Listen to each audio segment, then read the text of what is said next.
Saudi আরবের জেদ্দার কাছাকাছি বিচ্ছিন্ন হয়ে গেছে বেশ কয়েকটি সাবমেরিন কেবল। ক্ষতিগ্রস্ত হয়েছে মাইক্রোসফটের ডেটা সংরক্ষণকারী প্ল্যাটফর্ম অ্যাজুর ক্লাউড কম্পিউটিংয়ের পরিষেবা।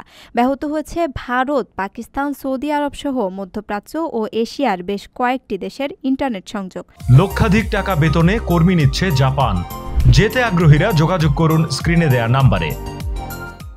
বিবৃতিতে এই দুঃসংবাদ দিলেও দুর্ঘটনার কারণ স্পষ্ট করেনি মাইক্রোসফট।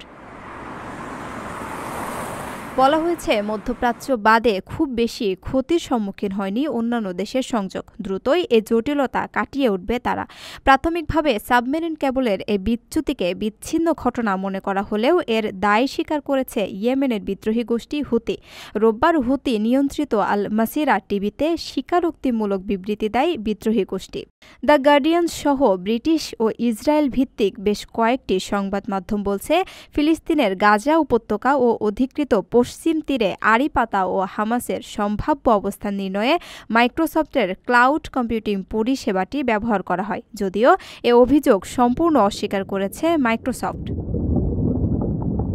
2024 সালের শুরুর দিকে ইয়েমেনের আন্তর্জাতিকভাবে স্বীকৃতি নির্বাসিত সরকার প্রথম অভিযোগ করেছিল যে হুতিরা লোহিত সাগরে আন্ডারসি কেবলে হামলা চালানোর পরিকল্পনা করছে।